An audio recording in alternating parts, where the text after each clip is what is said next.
پہ جسے کہتے ہیں لیور بٹھنسا کہتے ہیں، جگر کی بیماریاں ہیں، لیکن خوش قسمتی سے یہ اتنی تیزی سے پاکستان کے علاقے میں نہیں ہے، بعض علاقوں میں ہیں، خاص طور پہ بنگلہ دیش میں یہ کافی حد تک پھیلی ہوئی ہے، لیکن یہ ہے کہ یہ اتنی خطرناک بیماری نہیں ہے اور اس سے اس مرض کے لیے مدد کی جا سکتی ہے۔ آئیے اب اس کا ریزومے ڈنیش زبان میں سنیں۔ Rejsesygdomme. Nu er lægevidenskaben så vidt udviklet, at man kan forebygge disse ubehageligheder og vanskeligheder, som ødelægger rejsen og dens formål. På alle kontinenter er der nogle specielle vind- og vejrforhold, som er meget naturlige for de folk, der bor i disse egne. Kroppen er vant til drikkevandet og den almindelige bakterielle flora, som i almindelighed er harmløs. Der opstår følgende sundhedsproblemer, der kan være ødelæggende for ens ferie. Diarré. Det er 2 slags diarré, som forekommer, når man rejser ud af landet. Først den naturlige diarré på grund af skift af vand- og luftmiljø. Den kan helbredes ved at spise yoghurt. Og den infektiøse diarré, som opstår på grund af bakterier og parasitter, der findes i urent vand i ulandene. Denne form for diarré skal behandles med antibiotika hos lægen. Malaria. Den næststørste infektionssygdom i den 3. verden er malaria, som spredes af mygge. Den kan forebygges ved at spise kinintabletter, som kan fås via egen læge. Denne medicin skal spises under hele rejsen 1 gang om ugen. Man skal begynde 2 uger før man rejser, og skal fortsætte 2 uger efter rejsen, selvom man er kommet hjem. Udover de afnævnte sygdomme skal som information lige nævnes gulsot, tyfus og kolera. Folk, som skal rejse længere østpå end til Pakistan, for eksempel til Indien, Bangladesh, Vietnam, den sydlige del af Kina og Indonesien, skal have vaccination mod japansk encefalitis, som skal være farlig omkring Bombay, Singapore og Indonesien. Vi ønsker jer en god rejse. محترم ناظرین، ابھی آپ نے ڈنیش زبان میں resume سنا۔ سفر آپ کو مبارک ہو، چھٹیاں آپ کی خوشگوار گزریں، یہ ہماری بہت بڑی خواہش ہے، اور انشاءاللہ تعالی گرمیوں کی چھٹی کے بعد انشاءاللہ ملاقات رہے گی۔ خدا حافظ۔ محترم ناظرین، السلام علیکم۔ ماہ رمضان اور نئے شمسی سال کی آمد پر آپ کو ہماری طرف سے مبارکباد۔ اس سال یعنی 1998 کے لیے ہم نے اپنی شریک حیات کی مدد سے آپ لوگوں کے لیے ایک پروگرام ترتیب دیا ہے جو ہمارے تجربات، مشاہدات اور تحقیق کے سلسلے میں کئی سال تک جو ہم نے اس سلسلے میں کام کیا ہے اس کا نچوڑ کے طور پہ 1998 میں ہم نے کچھ پروگرام آپ کے لیے بنائے ہیں۔ یہ پروگرام 3 حصوں پہ مشتمل ہے۔ پہلا تو ہمارا ارادہ یہ ہے کہ یہاں پر موجود documentation centre of race discrimination کے نام سے، خاص ڈسکرمنیشن کے نام سے جو ایک ادارہ موجود ہے، اس کے ساتھ مل کے خاص قسم کا کام کیا جائے جو ہم کو صحت کے اداروں میں، خاص طور پہ ہاسپٹلس میں اور عام ڈاکٹروں کے ساتھ اگر کسی قسم کی مشکلات ہمارے لوگوں کو پیش آتی ہے تو ان کے لیے ایک انوانرا پیشنٹ فیننگ کے نام سے ایک کارڈ دیا جائے تاکہ ان لوگوں کا ہم مقابلہ کر سکیں اور ان کو یہ بتا سکیں کہ بھئی ہمارے بھی کچھ حقوق ہیں اس ملک کے اندر۔ دوسرا ہمارا پروگرام جو ہے الشفا کے نام سے ایک خاص کلینک بنانے کا ارادہ ہے، اور یہ کلینک، اس کا مقصد یہ ہوگا کہ 40 سے 50 سال کی عمر کے جو اشخاص ہیں وہ خاص طور پہ دل کے مریض اور فالج کے مرض کی شکار ہوتے جا رہے ہیں اور ہماری بڑی خواہش ہے کہ ان کے لیے ہم کوئی خاص کام کریں۔ اس سلسلے میں ہمارا ارادہ ہے کہ الشفا کے نام سے ایک چھوٹا سا ادارہ جس کا کام یہ ہو کہ ان عمر کے لوگوں کو بلایا جائے ہر 3 مہینے کے بعد، ان سے 2 گھنٹے تک گفتگو کی جائے، ان کے مسائل معلوم کیے جائیں اور ان کو خاص قسم کی کلینک چیک کرانے کے بعد ان کو چند ایسے مشورے دیے جائیں جو ان کے لائف اسٹائل کے لیے، ان کی صحت کے لیے اور ان کے آنے والے سالوں کے لیے مفید ثابت ہو۔ کیونکہ ایسا محسوس ہوتا ہے کہ اس عمر میں 40 اور 50 سال کی عمر میں کافی لوگ جو ہیں دل کے مرض کا شکار ہوتے جا رہے ہیں۔ اس سلسلے میں خاص طور پر پہلی جنریشن جو ہے وہ کافی حد تک ان چیزوں سے متاثر ہو رہی ہے۔ جہاں تک دوسری جنریشن کے جوانوں کو تعلق ہے، وہ ڈپریشن کے مرض کا شکار ہوتے جا رہے ہیں۔ ان کے اندر 2 خاص قسم کی کلاسیں ہیں۔ جو پڑھا لکھا طبقہ ہے نوجوانوں کا، ان کو چونکہ معاشرے میں شمولیت کے حقوق نہیں دی جا رہے ہیں، ان کو جاب نہیں دی جا رہے ہیں، تو اس وجہ سے ان میں ڈپریشن اور کافی حد تک چھوٹے چھوٹے سائیکوسومیٹک امراض جو ہیں ان میں ہو رہے ہیں۔ اور وہ نوجوان جو ورکنگ کلاس سے تعلق رکھتے ہیں، چونکہ ان میں یہ صلاحیت نہیں ہوتی کہ وہ اپنے جذبات کا اظہار کر سکیں، تو وہ عام طور پہ ول اور تشدد معاشرے میں پھیلا رہے ہیں۔ ان لوگوں کے لیے بھی خاص قسم کا پروجیکٹ تیار کیا جا رہا ہے تاکہ ان میں امید کی کرن دوڑائی جائے اور ساتھ ساتھ معاشرے میں بھی لوگوں سے کانٹیکٹ کر کے اور خاص طور پہ جو محکمے ہیں ان سے کانٹیکٹ کر کے کہا جائے کہ ایسے لوگوں کو جو ڈپریشن کا شکار ہو چکے ہیں ان کے لیے خاص قسم کے جاب، جسے اسکول جاب ہوتے ہیں، ان کو دیا جائے اور معاشرے میں شمولیت ان کے لیے ممکن بنائی جائے۔ 1998 میں ہم نے 3 محاذ پر کام کرنے کا فیصلہ کیا ہے اور امید ہے کہ اللہ ہمیں تقویت دے گا اور قوت دے گا کہ ہم ان تینوں محاذ پر کام کرنے کے قابل ہو سکیں۔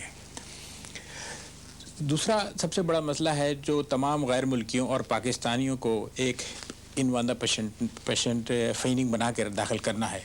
اس سلسلے میں یہ ہے کہ ان کو ایک کارڈ ایشو کیا جائے گا جس پر باقاعدہ ایک فیننگ جو آفیشیلی ریکگنائز ہوگی، اس کا نام ہوگا، اس کا ایڈریس ہوگا، اور یہاں کے چند لوگ جو آج کل کام پر نہیں ہیں انہوں نے یہ وعدہ کیا ہے کہ وہ ایسی فیننگ میں اپنے اوقات دیں گے اور ان اوقات کی مدد سے اور آفس بنائیں گے اور ہماری طرف سے جو ہے ان کو تمام تعاون حاصل رہے گا۔ اس سلسلے میں ایک چھوٹی سی فیننگ کا بنانا اب ضروری ہو گیا ہے، کیونکہ انفرادی طور پہ ہم بھاگ دوڑ کرتے رہتے ہیں، لیکن ہم نے محسوس کیا ہے کہ آہستہ آہستہ معاشرے میں پچھلے چند سالوں میں اتنی تبدیلی آ گئی ہے کہ اب جو ہے یہ ضروری ہو چکا ہے کہ اجتماعی طور پہ بھی یہاں کے لوگوں کو سمجھایا جائے اور دباؤ ڈالا جائے، اور ہم نے محسوس کیا ہے کہ بغیر پریشر گروپ کے اب کام کرنا مشکل ہو گیا ہے۔ دوسری چیز جو ہے، ہم نے میڈیا کے ذریعے، خاص طور پہ پاکستانیوں کے میڈیا کے ذریعے جو بھی ہمارے پاس اویلیبل رہا ہے، اور اب آہستہ آہستہ کچھ اور بھی میڈیا اس میں انٹرسٹ لے رہے ہیں، ترکیوں کے اور عربیوں کے ٹی وی پروگرام والوں نے بھی اس سلسلے میں کانٹیکٹ کیا ہے، تو ہماری کوشش یہ ہے کہ ان لوگوں کے لیے بھی کچھ نہ کچھ مدد کی جائے اور ان کے جوانوں کی ہمت افزائی کی جائے، اور جو حضرات تعلیمی میدان میں ہیں، میڈیکل وغیرہ کے یا نرسنگ کے ہیں، ان کو شمولیت کی دعوت دی جائے تاکہ وہ مسلمان اپنے بھائیوں کی مدد کر سکیں۔ جہاں تک کلینک کا تعلق ہے، اگست کے ماہ سے ایک ایسی کلینک کا قیام میں عمل لانا جو خاص طور پہ 40 و 50 سال کی عمر کے لوگوں کے لیے بہت ضروری ہو چکی ہے۔ میرا خیال یہ ہے کہ یہ ان لوگوں کے لیے بہت ضروری ہے۔ آج کا جو موضوع ہے ہمارا، وہ 4 میں سے ایک پہلا موضوع ہم نے وہ کیا ہے، وہ سلیکٹ کیا ہے، وہ لائف اسٹائل کے متعلق ہے۔ حال میں ایک رپورٹ جو ہے کیمبرج یونیورسٹی سے آئی ہے، اس سے پتہ چلا ہے کہ لائف اسٹائل دل کی بیماریوں کے لیے ایک بہت ہی مضر عمل ثابت ہو رہا ہے۔ پتہ چلا ہے کہ غیر ملکی جو آئسولیشن میں اپنی زندگی گزار رہے ہیں، ان میں تقریباً 75% زیادہ دل کے امراض پائے جاتے ہیں، اور انگلینڈ میں جو ہے یہ بڑی تیزی سے یہ بیماریاں پھیل رہی ہیں، اور یورپ کے ممالک ڈنمارک اور سویڈن اور ناروے میں بھی حالات خراب ہوتے جا رہے ہیں۔ اس سلسلے میں ہم نے یہ سوچا ہے کہ آپ کو کچھ اسٹریس کے متعلق آج گفتگو کریں اور اس کے متعلق یہ بتانے کی کوشش کریں کہ انسانی ذہن پہ جو دباؤ، جس کو اسٹریس کہا جاتا ہے، اس کے کیا اثرات ہوتے ہیں۔ جب بھی اسٹریس انسان کے اوپر ہوتا ہے تو ایک خاص قسم کا ہارمون جسے ایڈرینلین کہتے ہیں وہ انسان کے جسم میں داخل ہوتا ہے، اور اس کے اثرات جو ہے دل کے لیے، مسلس کے لیے اور دماغ کے لیے بڑے نقصان دہ ہوتے ہیں. جہاں تک کہ ایڈرینلین کا قدرتی طور پہ انسان کے خون میں داخل ہونا وہ ایک فطری چیز ہے. خدا نے اس کو ہمارے جسم میں اس لیے قدرت نے رکھا ہے کہ اگر کوئی ایسے خطرات جو وقتی طور پہ ہوں تو اس سلسلے میں ان حالات کا مقابلہ کرنے کے لیے ایڈرینلین انسان کے جسم میں موجود ہوتا ہے. اور لیکن اس کا مقصد صرف یہی ہوتا ہے کہ وقتی طور پہ اس مشکل کو حل کیا جائے، یا تو اس کے خلاف فائٹ کیا جائے یا فلائٹ کیا جائے، یا اس مشکل سے اپنی لوگ ہٹ کے جان بچا کے بھاگ کے بھی جان بچا لیتے ہیں. جیسے بہت سارے ممالک میں دیکھا گیا جہاں بہت سارے پرابلم ہیں، وہاں سے لوگ جو ہیں عام طور پہ مہاجر کی شکل میں منتقل ہو جاتے ہیں، اور بعض لوگ وہاں پر فائٹ کرتے ہیں. تو یہ ایڈرینلین جو ہے وقتی طور پہ اس کا آنا کوئی بری بات نہیں ہے. لیکن اگر ایڈرینلین مستقل طور پہ انسان کے بدن میں ہو تو وہ جسم کے پٹھے اور دل کے پٹھوں کو لیے بڑے نقصان دہ ہوتی ہے، اور آہستہ آہستہ انسان کے اوپر دل کا دورہ پڑنے کا اندیشہ ہوتا ہے. اب یہ بتانا ضروری ہے آپ لوگوں کو کہ یہ اسٹریس سے کس طرح بچا جائے. بہت سارے لوگوں نے مختلف ذرائع، کوئی سگریٹ پی کے اس کو دور کرنے کی کوشش کرتا ہے، اور کوئی مختلف طریقے، اور بھی بعض لوگوں نے اس کو یہاں پر فرار کی شکل بھی اختیار کی گئی ہے. بعض لوگ میڈیٹیشن کرتے ہیں، بعض لوگ مذہبی معاملات میں زیادہ حصہ لے کر جو ہے اپنے آپ کو مطمئن کرنے کی کوشش کرتے ہیں. لیکن حقیقت یہ ہے کہ ہمیں حالات کا مقابلہ آنکھوں میں ڈال کے کرنا چاہیے. اس سلسلے میں سب سے پہلی تجویز پیش کی گئی ہے کہ ہم اپنی آئسولیشن کو دور کریں، اور اگر آپ سیاسی نظریہ رکھتے ہیں تو سیاسی معاملات میں حصہ لیں، اور یہاں کی جو پارٹیاں ہیں ان میں حصہ لیں اور عمل کریں. اور یہ بات خیال رکھیں کہ یہاں کی سیاسی نظام جو ہے پاکستانی سیاسی نظام سے مختلف ہے. یہاں پر عموماً پاور حاصل کرنے کے لیے سیاست میں حصہ نہیں لیا جاتا، بلکہ نظریاتی کام کے لیے ہوتا ہے اور عزت نفس حاصل کرنے کے لیے. اس کے علاوہ معاشرتی کام بہت سارے ہیں، ریس ریلیشن کے ہیں، بزرگوں کی خدمات کے ہیں، بچوں کے لیے بھی آپ بہت سارے کام کر سکتے ہیں، لائبریریاں کتاب اور علم کے فروغ کے لیے بھی بہت سارے کام کر سکتے ہیں. ذاتی تعلقات اور انسانی میل جول کے لیے یہاں پر آپ چند خاندان آپ چن سکتے ہیں جن کے ساتھ اچھے تعلقات قائم رکھ سکتے ہیں، اور کوشش کیجئے کہ عموماً ایسے لوگوں کے ساتھ اٹھا بیٹھیں جو آپ کو ذاتی طور پہ پسند کرتے ہیں. کیونکہ ایک عجیب و غریب بات تحقیق سے پتہ چلی ہے کہ ہر انسان کو تقریباً اس کے جان پہچان والوں میں سے 20% لوگ جو ہوتے ہیں اس کو ذاتی طور پہ پسند کرتے ہیں. اور اس سلسلے میں حضرت علی کرم اللہ وجہ نے فرمایا ہے کہ جو شخص اپنے محبت کرنے والوں کو نہیں پہچانتا ہے وہ نفرت کرنے والوں کا شکار ہو جاتا ہے. تو کوشش کیجیے کہ جو لوگ آپ سے محبت کرتے ہوں، خواہ ان کا رتبہ کوئی ہو، خواہ ان کا معاشرے میں کوئی بھی اسٹیٹس ہو، ان سے تعلقات رکھیے. وہ آپ کے حقیقی دوست ہیں. ان لوگوں سے جو ہے آپ کا اسٹریس دور ہوگا، اور آپ کو دل کی بیماریوں سے بھی نجات ملتی رہے گی. معاشرے میں اگر کوئی بد کردار لوگ ہیں تو کوشش کریں کہ ان سے آپ تعلقات محدود رکھیں. اگر کسی وجہ سے قومی شرکت بھی ہو ان کے ساتھ تو کوشش یہ کریں کہ کم سے کم تعلقات ان سے رکھے جائیں. انسانی تعلقات میں اس بات کا ضرور خیال رکھیں کہ ایک دوسرے کے کام آنے کا نظریہ بھی رہے اور خدمت خلق کا جذبہ بھی اس میں رہے. یہ تو آج انٹروڈکشن کے طور پہ میں نے آپ کو بتایا ہے. آئندہ ہم شکر کے مرض کے متعلق بات کریں گے، دل کے مرض کے متعلق بات کریں گے، کولیسٹرول کے متعلق بات کریں گے. اس طریقے سے 4 بڑے پروگرام بنانے کا ہمارا پروگرام ہے، اور آئندہ سہ ماہ میں انشاءاللہ آپ سے ملاقات رہے گی. السلام علیکم.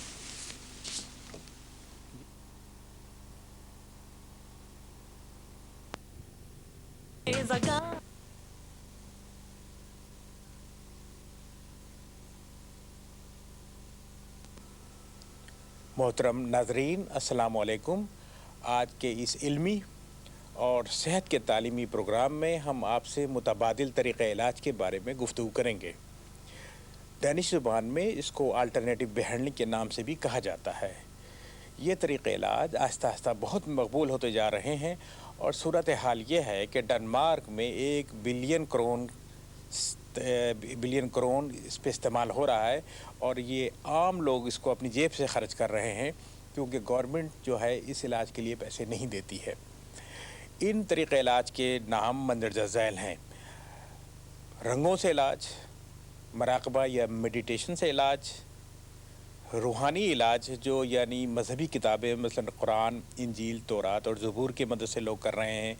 ہندو مذہب کے لوگ اپنے اشلوکوں کے ذریعے کرتے ہیں، بدھ مذہب کے لوگ میڈیٹیشن کے ذریعے کر رہے ہیں. اس کے علاوہ موسیقی سے بھی علاج کیا جا رہا ہے، زون تھیراپی بھی بڑی تیزی سے مقبول ہو رہی ہے. چائنیز طریقہ علاج جس کو ایکوا پنکچر کہا جاتا ہے اس وقت دنیا میں بہت مقبول ہو چکا ہے اور حتیٰ کہ عام ڈاکٹر بھی اس کو استعمال کر رہے ہیں اور بعض ہاسپٹلس میں بھی اس کو رائج کیا جا چکا ہے. اس کے علاوہ غذا سے علاج اور یونانی حکمت اور مشرق کی آیورویدک اور چائنا کے طریقہ علاج بھی بہت تیزی سے مقبول ہو رہے ہیں. آئیے اس کا تجزیہ کریں کہ یہ طریقہ علاج کیا ہیں اور جو مروجہ طریقہ علاج ہے دنیا میں عام ہاسپٹلس میں ہوتا ہے اس میں اور اس میں بنیادی فرق کیا ہے. آج ہم آپ کو یہ بتانا چاہتے ہیں کہ ان کے نام کیا ہے. عام جو طریقہ علاج ہے اس کو ایلوپیتھی کہا جاتا ہے.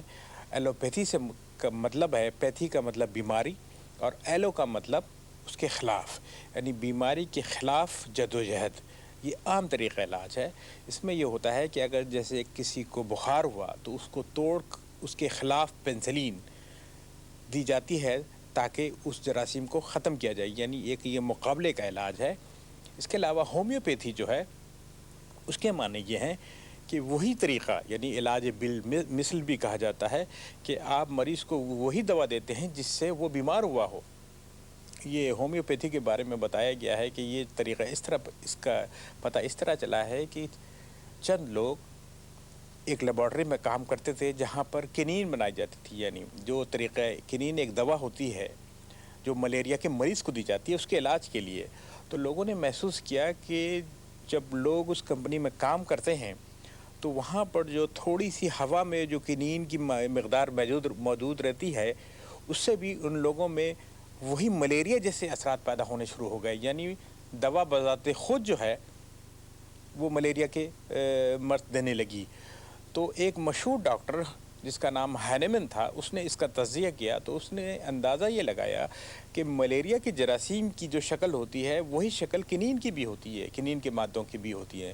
تو اس نے کہا کہ اگر ہم مریض کو ایک ایسی چیز دیں، اس مقدار میں دیں، اس اتنی مقدار میں دیں کہ وہ بیماری پیدا نہیں کرے بلکہ اس کے جسم میں ریزسٹنس پیدا کرے، یعنی اس کے جسم میں قوت مدافعت پیدا کر دے. اس طریقے سے اس کا نام اس نے ہومیوپیتھی رکھا ہے اور دنیا میں بہت مقبول ہے. آج کل دنیا کا کوئی ملک ایسا نہیں ہے جہاں ڈاکٹر ہینیمن کا طریقہ علاج یعنی ہومیوپیتھی رائج نہ ہو. اس کے علاوہ حکمت، آیورویدک، غذا سے علاج یہ ہزاروں سال سے مشرق میں ہیں. بر صغیر ہند و پاکستان کے لوگ اس سے واقف ہیں کہ حکمت اور غذا جو ہے وہ انسان کی صحت کے لیے بھی بہت ہی مفید ثابت ہوتی ہے. مثلاً کلونجی کا استعمال، جوشاندے کا استعمال سردیوں کے لیے. لیکن اس میں اور ایلوپیتھی میں، یعنی حکمت میں اور ایلوپیتھی میں یہ فرق ہے کہ حکمت جو ہے وہ مشاہدوں پہ مبنی ہے. یعنی لوگوں نے ہزاروں سال سے دیکھا کہ بھئی کلونجی سے یہ فائدہ ہوتا ہے تو انہوں نے دینا شروع کیا.